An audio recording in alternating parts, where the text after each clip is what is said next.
नमस्कार। कभी ऐसा हुआ है कि किसी जरूरी काम के लिए आधार कार्ड चाहिए और वो घर पर रह गया? अरे ये हम सबके साथ होता है। तो आज हम इसी प्रॉब्लम का एक बहुत ही आसान सा सल्यूशन देखने वाले हैं। मैं आपको बताऊंगी कि कैसे बस कुछ ही मिनटों में अपना ऑफिशियल आधार कार्ड सीधा अपने मोबाइल फोन पर डाउनलोड कर सकते हैं। सोचिए जरा, आप कहीं बाहर हैं, कोई फॉर्म भर रहे हैं या कोई सरकारी काम है और अचानक आपसे आधार कार्ड मांग लिया जाता है, लेकिन वो तो पर्स में है ही नहीं। ऐसी किसी भी इमरजेंसी सिचुएशन के लिए फोन में आधार की एक डिजिटल कॉपी होना सच में बहुत काम आता है। तो चलिए फिर फटाफट शुरू करते हैं। सबसे पहला और सबसे ज़रूरी स्टेप है ऑफिशियल एम आधार ऐप को डाउनलोड करना और उसे अपने आधार नंबर के साथ लिंक करना। ये प्रोसेस बहुत ही सीधा साधा है। बस प्ले स्टोर पर जाइए, सही आधार ऐप को ढूंढकर इंस्टॉल कर लीजिए।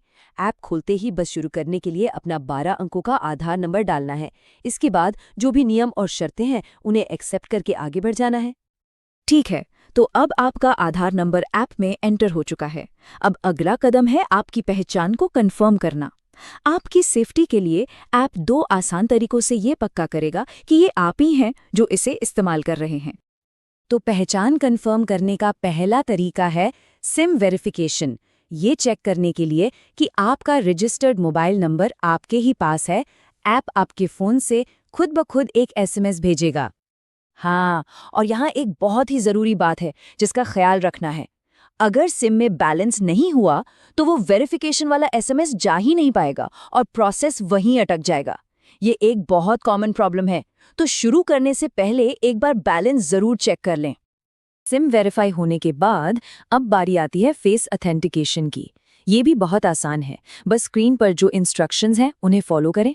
अपने चेहरे को दिए गए सर्कल के अंदर रखना है और जब कहा जाए तो 1 या 2 बार अपनी पलकें झपकाएं। बस कुछ ही सेकंड्स में ये भी हो जाएगा। एक और बात, ये टेक्नोलॉजी काफ़ी स्मार्ट है। ये असली चेहरे को पहचानती है, तो किसी फोटो से काम चलाने की कोशिश मत कीजिएगा। आखिर ये आपकी ही सेफ्टी के लिए है।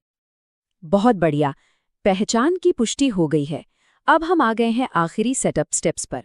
इसमें हमें अपने ऐप के लिए एक सिक्योरिटी पिन बनाना है और फिर अपना आधार कार्ड डाउनलोड कर लेना है।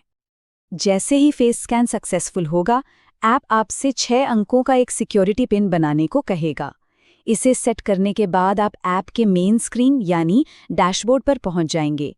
वहां आपको साफ साफ डाउनलोड आधार का ऑप्शन दिखेगा। बस उस पर क्लिक कीजिए और आपका काम लगभग हो गया। तो लीजिए, आपका आधार कार्ड डाउनलोड हो चुका है, लेकिन एक छोटा सा आखिरी स्टेप बाकी है। आपकी जानकारी को सेफ रखने के लिए ये पीडीएफ फाइल पासवर्ड से प्रोटेक्टेड होती है। चलिए देखते हैं कि इसे खोलना कैसे है। ये पासवर्ड एक ज़रूरी सिक्योरिटी फीचर है ताकि आपकी पर्सनल जानकारी किसी गलत हाथ में ना पड़े। तो चलिए अब इसका सिंपल सा फॉर्मेट समझ लेते हैं। पासवर्ड का फॉर्मूला बहुत ही आसान है। आपको अपने नाम के पहले 4 अक्षर लिखने हैं, वो भी बड़े अक्षरों में यानी कैपिटल लेटर्स में, और उसके ठीक बाद बिना कोई स्पेस दिए अपने जन्म का साल लिख देना है। आइए इसे कुछ उदाहरणों से समझते हैं। देखिए, अगर नाम रवि है और जन्म का साल 1990, तो पासवर्ड होगा RAVI1990। इसी तरह अगर नाम प्रिया है और जन्म का साल 2002, तो पासवर्ड होगा PRIY2002। याद रखिएगा, नाम के सिर्फ पहले 4 अक्षर ही लेने हैं। और हाँ, बिल्कुल चिंता मत कीजिए, ये जो ई आधार आपने डाउनलोड किया है, ये हर जगह उतना ही वैलिड है जितना आपका ओरिजिनल फिजिकल कार्ड। आप इसका प्रिंट निकालकर कहीं भी इस्तेमाल कर सकते हैं। तो बस हो गया काम। इन आसान से स्टेप्स के साथ आपका सबसे ज़रूरी डॉक्यूमेंट, आपका आधार कार्ड, अब हमेशा सेफ तरीके से आपके फ़ोन में आपके साथ रहेगा। और जाते जाते एक सवाल, जिस तरह से आधार इतना आसानी से डिजिटल हो गया है, क्या हमारे दूसरे ज़रूरी डॉक्यूमेंट्स जैसे ड्राइविंग लाइसेंस या वोटर आईडी भी इतने ही सुलभ हो सकते हैं? इस पर सोचिएगा ज़रूर।